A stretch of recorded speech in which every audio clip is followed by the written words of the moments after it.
Romanos. Vou pedir a você que está aí comigo ao vivo, que já deixa o like na transmissão, porque fortalece a transmissão, e que mande para alguém também, para que ele seja abençoado pela palavra. Carta aos Romanos, como eu tenho dito, é a obra mais maravilhante das Escrituras Sagradas. Ela tem impactado as gerações, os teólogos a elegeram como a obra mais completa, mais profunda das Escrituras, e eu concordo que ela é muito especial. Vamos hoje ao capítulo 5, vamos tratar de uma parte do capítulo 5, porque ele é tão profundo que ele vai requerer duas ministrações diferentes, para a gente não confundir, não atropelar as coisas. A gente vai ministrar a primeira parte do versículo 1 ao 11, e depois, querendo Deus, uma outra oportunidade, o resto desse capítulo. Em Romanos, Paulo nos apresenta, meus amados, as doutrinas da graça de Deus. E a revelação da graça de Deus é uma coisa espantosa, é uma coisa maravilhosa, é uma coisa tremenda, é uma coisa tão poderosa, tão transformadora, tão libertadora, que muitas pessoas, infelizmente, não conseguem lidar com ela. Então, tem pessoas que distorcem a graça, tem pessoas que fogem da ideia da graça, tem pessoas que anulam a graça, pregam contra a graça, ainda que de maneira bem intencionada. Mas é aquela questão, muitas coisas boas são ruins se mal usadas. Uma faca é uma coisa boa ou ruim? É uma coisa boa. Ai de nós se não tivéssemos facas. Elas são muito úteis na nossa vida, mas uma faca pode ser uma arma. Um carro é uma coisa boa? Muito boa, mas pode ser um problema. Não é verdade? Eu estava lembrando esses dias que um dos grandes arrependimentos de muitos cientistas, entre eles o próprio Einstein, foi ter de alguma forma contribuído para a bomba atômica. Só que a intenção deles, quando começaram a mexer com a fissura dos átomos, dos núcleos dos átomos, para liberar a energia nuclear, que é a energia da bomba atômica, era produzir energia e não bomba. Entende? Então, a energia nuclear, que pode ligar a lâmpada, que pode servir a humanidade de várias formas, também pode fazer uma bomba. Então, a graça, eu penso que é isso aí. A graça, ela é essa energia nuclear. Boa ilustração, acho que eu vou colocar no Instagram. Samuca, não pega a minha ideia. Estou brincando. A gente vai entender isso hoje. O quanto que a graça é poderosa. A gente já está entendendo isso, na verdade, nesses dias, né? E vamos entender cada vez mais. Quando chega no capítulo 8, há um auge de graça extraordinário, estratosférico. Mas aqui no 5 a gente já começa a entender coisas ainda mais profundas. Quem não assistiu os outros capítulos, está tudo aqui no canal da igreja. Você pode assistir ministrações com exposição dessa carta aos Romanos. Vamos lá? Bem breve, bem objetivo, Romanos capítulo 5, a partir do versículo 1, diz assim: portanto, sendo justificados pela fé, temos paz com Deus, por nosso Senhor Jesus Cristo. Isso aqui já começa de uma maneira maravilhosa. Nós somos justificados, como já dissemos em outros cultos, pela fé. Olha, não é a nossa fé que nos justifica, é Deus usando a nossa fé. Então nós somos justos. Independente das obras que nós façamos, nós somos justos, pela fé. Agora, lógico que quem é verdadeiramente salvo e transformado pelo Espírito Santo, a comprovação dessa salvação são boas obras. Não, a boa obra a boa obra, ela não salva, mas ela sinaliza uma salvação. Mas você é salvo independente da obra. pela fé. Você crê e você é salvo. Então a sua obra pode variar às vezes, você pode estar mais produtivo, mais frutífero, mais alinhado com Deus, ou menos produtivo, menos frutífero, menos alinhado com Deus. Isso não abala o seu status de salvo, de filho e de abençoado, porque Deus, instrumentalizando a sua fé, te salvou. E como eu disse na semana passada, ainda que a sua fé às vezes seja uma fé débil, Deus a usa mesmo assim. Como um carro velho, que às vezes quebra, às vezes dá o maior trabalho, mas aquele que conduz o carro, que conserta o carro, que mantém o carro, ele usa esse carro mesmo assim. Em Hebreus 12:2 diz que Ele, o Senhor, é o autor e o consumador da nossa fé. Então, essa obra dele, através da nossa fé, faz coisas maravilhosas. E entre elas, preste atenção no que Paulo está falando aqui. Ela nos dá paz com Deus. Aqui ele não está falando de ter paz interior, a paz de Deus. Não é a paz sobrenatural de Deus que está, por exemplo, em Filipenses 4:7. A paz que excede todo entendimento guardará o vosso coração e o vosso sentimento em Cristo Jesus. Não, não é isso.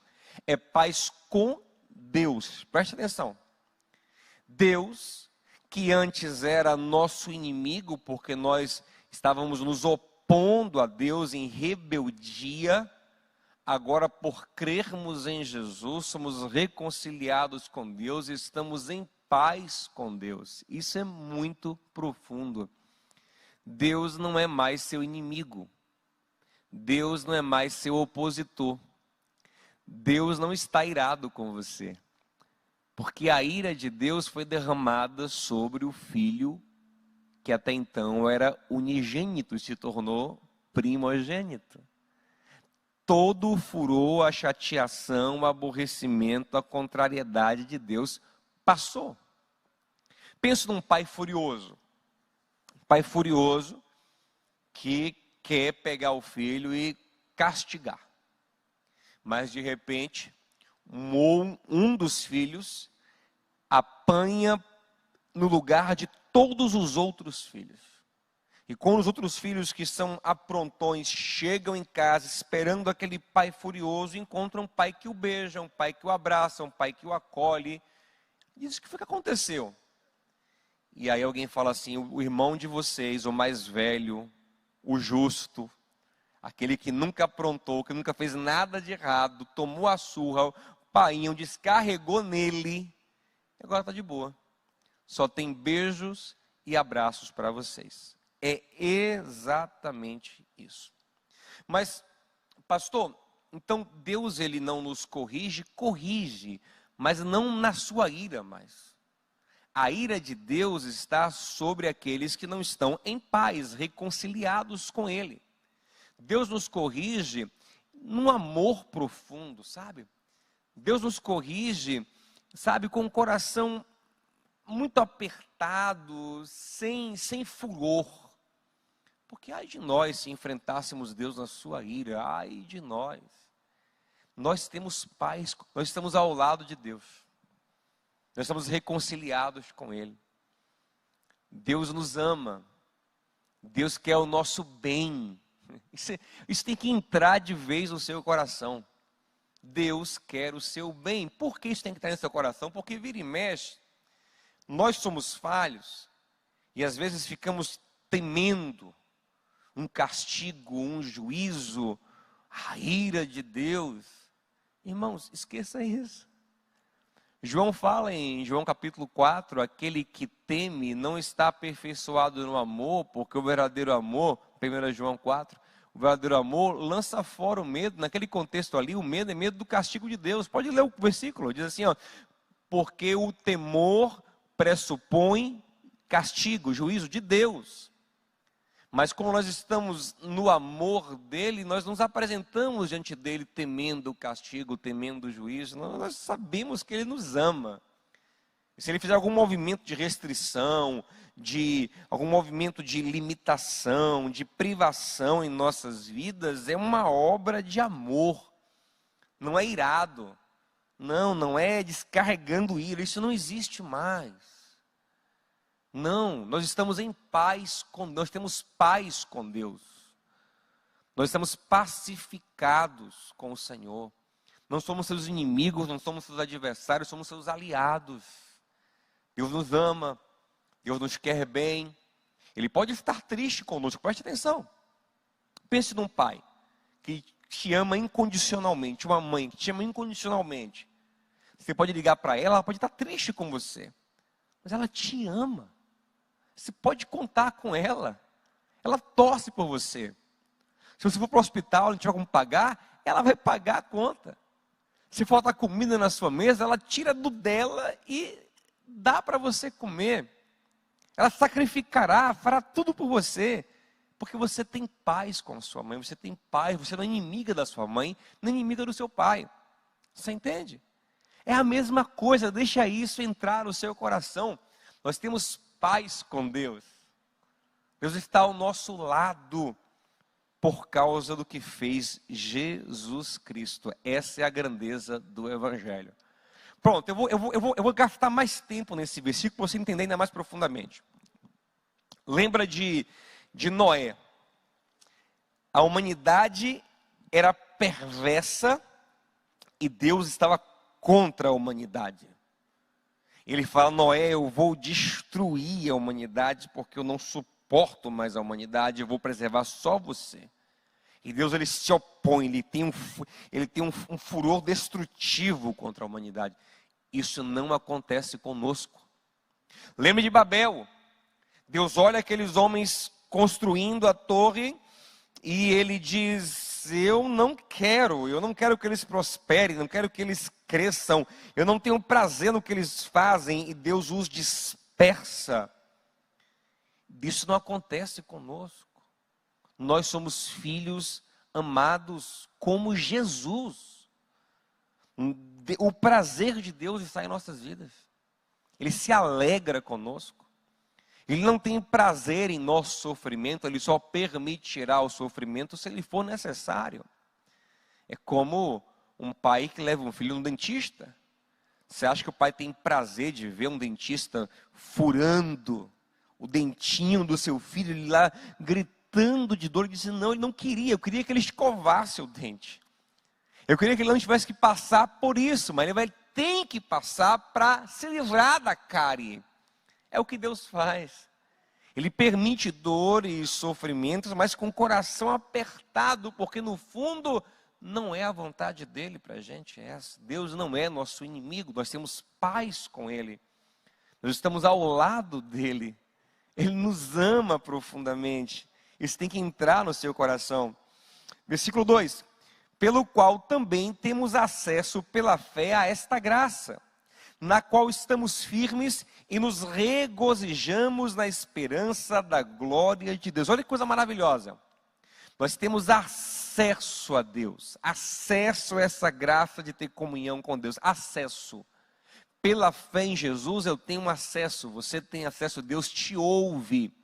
Lembre de Hebreus 10:19, tenham ousadia para entrar no Santo dos Santos, pelo novo e vivo caminho, que é o sangue de Jesus. Acesso, qualquer hora do dia, em qualquer circunstância, em qualquer situação, eu posso me achegar a Deus. E preste atenção que Paulo, nesses 2 versículos aqui, ele está mostrando que por causa de Cristo, pela fé, nosso passado foi mudado, porque éramos inimigos, agora estamos em paz com Deus. No presente temos acesso, comunhão com Deus, e estamos firmes na esperança, nos alegramos na esperança da glória de Deus. Sabemos que o que vivemos hoje ainda é pouco diante do que viveremos na glorificação total, quando nossos corpos forem glorificados e entrarmos numa dimensão de comunhão plena com Deus. Então, pela fé, nosso passado agora foi transformado, na verdade, né? Ele ficou para trás, ele foi perdoado, ele foi coberto com graça. O nosso presente foi abençoado, temos hoje acesso, e para o futuro, glória.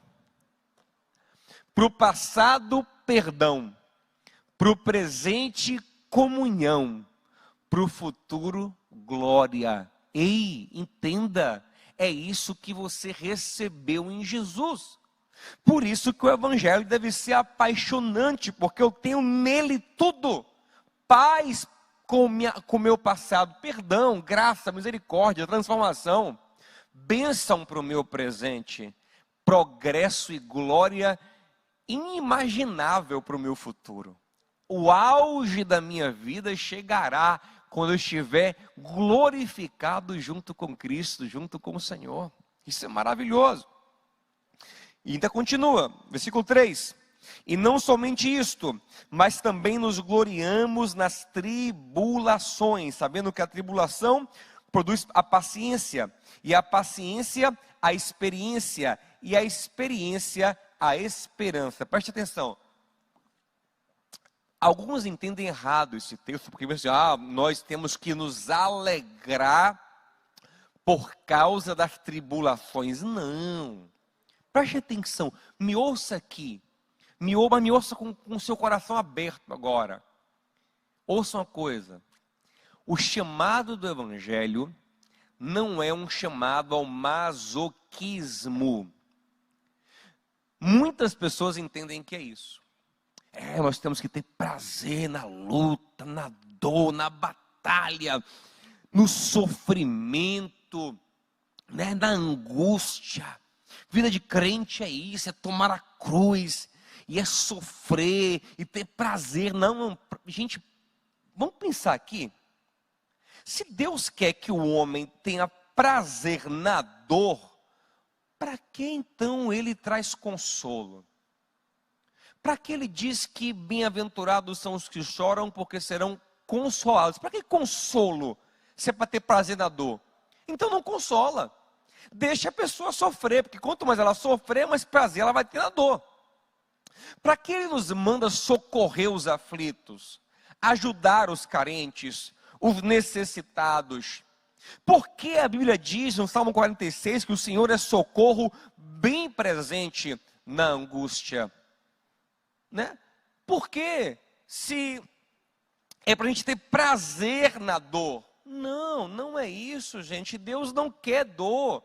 O futuro que Deus preparou, o projeto original no Éden não tinha dor. Éden significa prazer, deleite.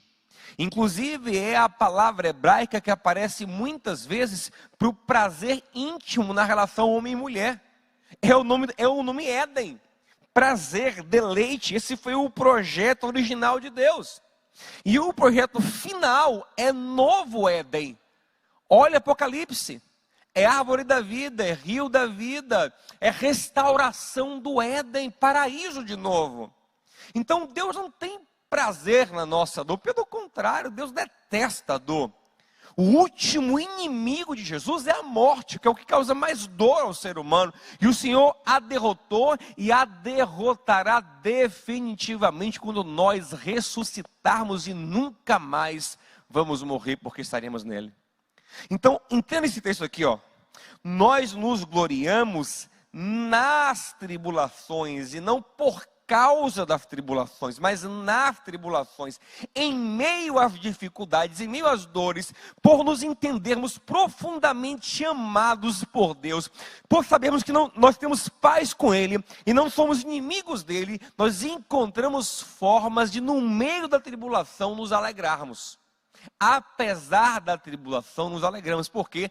Porque aprendemos a crescer com a tribulação. Preste atenção. Tem duas formas de lidar com a tribulação. Uma forma é você olhar para ela com desespero e deixar a angústia tomar o seu peito e, sabe, e murmurar e achar que é um castigo divino sobre a sua vida. E uma outra forma é sofrer, é doer, não gostar da dor, mas começar a pensar: Deus tem um propósito nisso aqui. Deus quer me ensinar, Ele quer me aperfeiçoar, Ele quer me tratar, quer me fazer crescer. Então eu vou aproveitar essa dor para o meu crescimento. Eu vou aprender no Senhor. Eu vou ficar atento à voz de Deus. Eu sei que vai ser um processo do qual eu sairei melhor, porque eu estou nele e Ele age em todas as coisas para o meu bem, para o meu crescimento, para o meu aperfeiçoamento. Então, quando eu estou nessa graça, pela fé, nesse amor, nessa consciência pela fé, o que acontece? Eu sei, sabendo que a tribulação produz o quê? Paciência. Preste atenção. Quando eu estou na consciência da fé, a minha tribulação me faz focar no que é importante. Paciência, que aqui também é perseverança, foco, sabe? Muitas vezes estamos distraídos, distantes de Deus, embaraçados com coisas inúteis e até pecaminosas. Então a tribulação vem como um fogo, ou como um vento forte, para nos sacudir, nos reposicionar, nos purificar, nos fazer atentar para o que de fato importa. Dar mais valor ao Senhor em primeiro lugar e as coisas do Senhor, buscar em primeiro lugar o reino e a sua justiça, e entender que as demais coisas são acréscimos da vida. Dar mais valor à família, à comunhão, aos amigos, aquilo que é eterno e não ao que é perecível. Então a gente começa a perseverar, a focar, a entender o que de fato. Quantas pessoas, depois de grandes problemas, dizem: agora eu sei o que importa na vida, não vou mais perder tempo. A tribulação produziu um foco, uma perseverança, uma consciência mais profunda. E essa paciência, essa perseverança, ela produz uma experiência. Experiência aqui é maturação. Experiência aqui é o caráter aprovado. Experiência aqui é o crescimento. Então, a tribulação vem, eu aprendo a me focar naquilo que importa, e focado no que importa eu cresço. Me torno um homem melhor, um pai melhor, um marido melhor, um pastor melhor, um filho melhor, um irmão melhor, um amigo melhor, um ser humano melhor, um servo de Deus melhor. Por quê? Porque eu me foquei. Deixei um pouco o WhatsApp de lado e me foquei. Deixei um pouco o excesso de filme de lado e me foquei. Deixei um pouco o excesso de hobbies e o trabalho excessivo e qualquer coisa excessiva na minha vida, eu fui cortando e me focando na palavra, me focando em oração, em boas obras, em desenvolver o meu caráter, em ser uma pessoa mais consciente, mais madura, mais serviçal de Deus, através do serviço aos meus irmãos. E a partir daí eu cresço. Por quê? Porque a tribulação me sacudiu, eu tive perseverança, paciência, foco. Isso me gerou o quê? Maturidade. Não sou mais um menino bobo, alienado, que não sabe o que fazer da vida, não. Eu tenho foco. Eu sei o que importa, eu sei que o tempo é breve, sei que o tempo voa. Eu estou focado. Eu vou me experimentando, eu vou amadurecendo, eu vou crescendo no Senhor. E o texto continua: e a esperança não nos envergonha, porque o amor de Deus, e a experiência gera esperança. Ou seja, quando eu tenho essa maturação, eu fico mais esperançoso no que Deus está fazendo na minha vida e no que Ele vai fazer. Cada vez que eu me fortaleço na fé, vamos relembrar o processo aqui, tribulação me dá o que? Paciência, foco, perseverança. Isso me amadurece. E quando eu estou amadurecido, eu cresço em esperança. Por quê? Porque eu começo a ter experiências com Deus. Começo a perceber mais Deus na minha vida. Começo a viver mais Provérbios 3, 6. Reconheça o Senhor em todos os teus caminhos e Ele endireitará as tuas veredas. Eu começo a ter um discernimento maior, uma visão maior, uma fé maior. E com mais fé eu tenho mais esperança. Então por isso, Samuel, que tribulação para a gente vira uma bênção. Porque ela não nos destrói. Agora, isso é quando eu estou em paz com Deus pela fé, pela graça. Se eu confiar em mim mesmo, a tribulação me arrebenta. Por quê? Começa a dizer, olha como eu estou, como minha vida está, minhas finanças estão, minha família está, eu sou uma porcaria, eu não valho nada, Deus está contra mim, Ele está me castigando, eu sou incapaz, eu sou impotente, ou então me revolto, Deus é injusto, a vida é uma porcaria, quero mais saber de nada, e eu me amarguro. Então, na verdade, isso aqui é muito profundo, acho que eu vou até parar aqui hoje, porque é tanta profundidade. Eu vou parar aqui hoje, eu vou ficar até aqui hoje. Isso é muito profundo, preste atenção. Tudo isso aqui acontece quando eu entendo relacionamento com Deus pela graça, pela fé. Salvo pela graça, mediante a fé. Com a instrumentalização da minha fé. Minha fé não me salva, quem salva é Deus. Mas usando a minha fé, ainda que uma fé fraca, Ele usa, porque Ele me ama. Ele usa fé fraca também, não só grande fé não. Os discípulos eram homens de pequena fé, mas eram abençoados por Jesus, porque Ele os amava. Homens de pequena fé, homens de pequena fé. Está lá Pedro, andando sobre as águas com uma pequena fé, começa a afundar, mas o Senhor o ama, o escolheu. E o Senhor vai lá e pega ele pela mão e o levanta, porque ele foi definitivamente amado, escolhido por Deus, e esse é você. Então preste atenção, se você não entende isso, se você é um autojustificador, se você ainda que inconscientemente confia nas suas obras, a tribulação pode te destruir. Por quê? Porque você começa a ficar frustrado. Não deu certo, minha vida não vai para frente, as coisas não dão certo para mim. Que amargura, que tédio, que vida ruim, que fracasso. E você começa a ficar angustiado, porque você não se vê como abençoado, como favorecido, como abraçado. Mas quando você, pela fé, sabe que está em paz com Deus, mesmo a pancada, você fala, eita, está doendo, mas eu sei que o meu Pai está no controle, eu sei que Ele tem um propósito, eu sei que Ele quer me ensinar alguma coisa, eu vou crescer com isso. Então a tribulação me faz o quê? Peraí, se papai está permitindo isso aqui, é para me focar em alguma coisa importante. Eu vou dar um exemplo, 2 Coríntios capítulo 12, Paulo disse que recebeu revelações extraordinárias, mas ele também está soberbo, ou há um perigo de ensoberbecimento. Aí ele recebe um espinho na carne, aí ele ora, aí o Senhor fala, não vou tirar, Paulo, a minha graça, o meu favor na tua vida te basta. Você é abençoado mesmo com esse espinho, e eu vou permitir esse espinho, meu filho, não que eu queira te ver sofrer, mas é necessário para o teu crescimento. Aí Paulo fala, eu me glorio nas fraquezas, nas perseguições, porque quando eu estou fraco, eu cresço, eu aprendo, eu me foco. A tribulação produz perseverança, foco, paciência, mas é só quando eu me entendo como abençoado. É aquela questão do cair para cima, sabe? Eu sempre caio para cima. Cada tombo, cada queda, cada fracasso eu interpreto como Deus agindo na minha vida. Ainda que eu tenha culpa, ainda que eu tenha provocado, não é que eu não vou me entristecer, não vou me entristecer sim com os meus erros, com as minhas falhas, com as minhas dores. Vou me arrepender, mas lá no fundão do meu coração digo, eita, estou sendo tratado. Sabe quando você vai visitar um médico que te ama? Você sabe que ele gosta de você?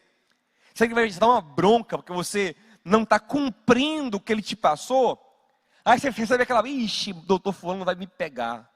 Meu nutricionista, meu personal trainer, vai me acabar porque eu não segui o que ele falou. Eu engordei, eu subi meu colesterol, enfim. Aí quando você vai lá, você ouve aquela bronca, você dói, mas lá no fundo diz, eu sou cuidado por ele.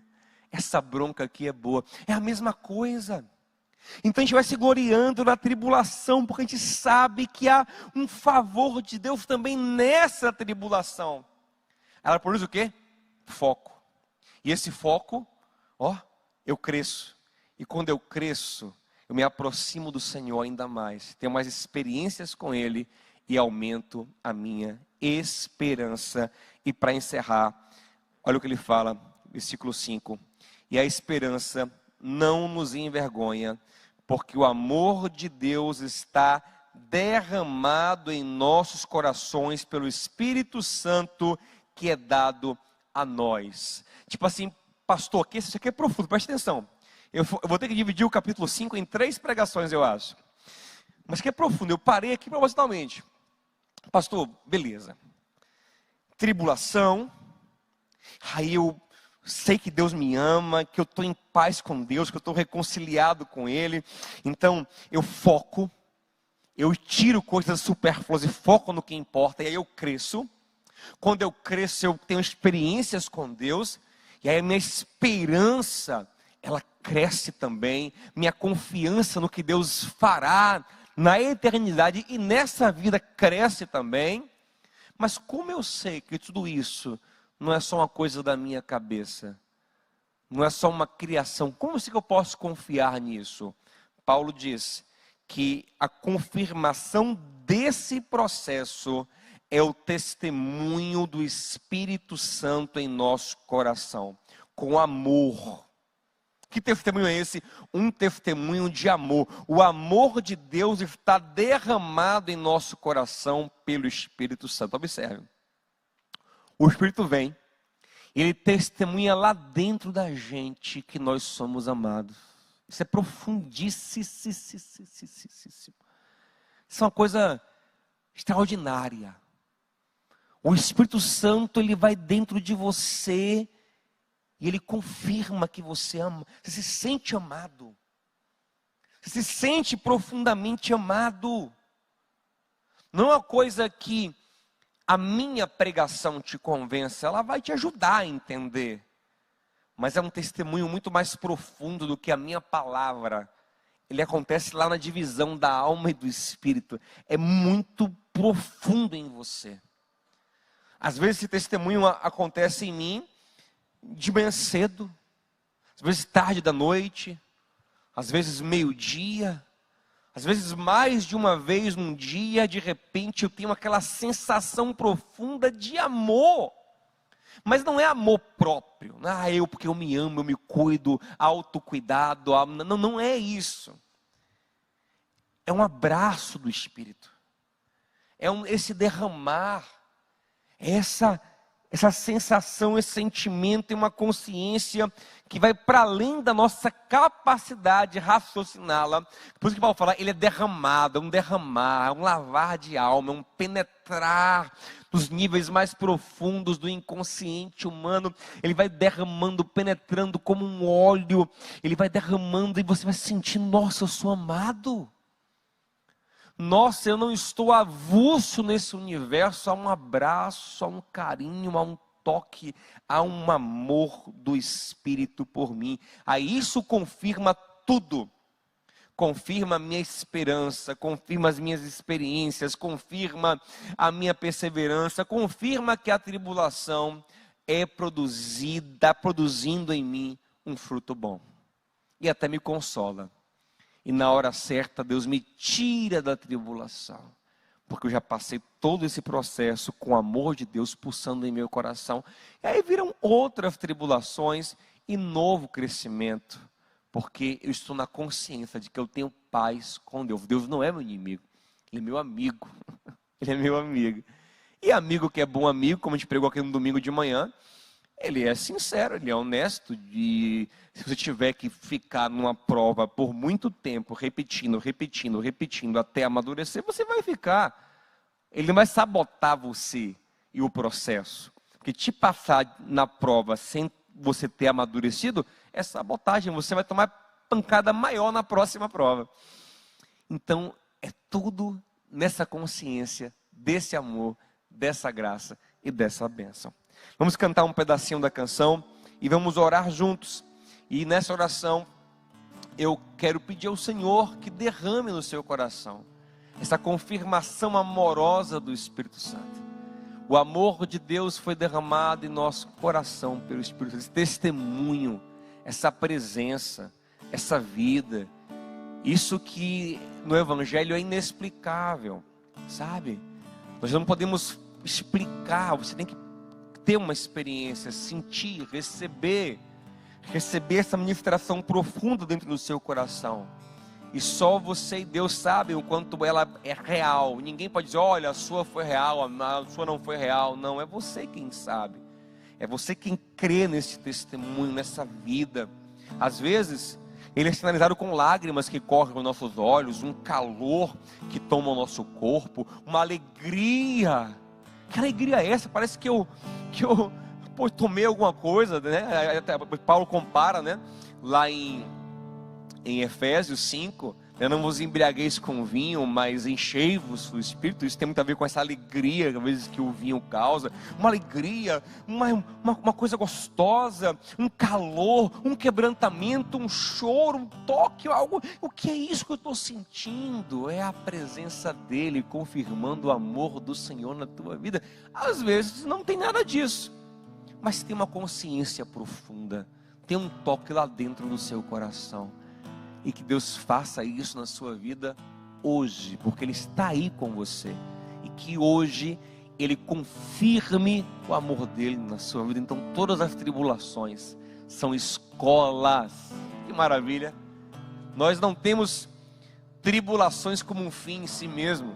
Nós temos processos, escolas, cursos, nos quais o Senhor nos matricula para o nosso bem. Toda nossa tribulação é um treinamento divino para o nosso aperfeiçoamento, para o nosso crescimento, para a glória do próprio Deus. Vamos cantar um pedacinho da canção?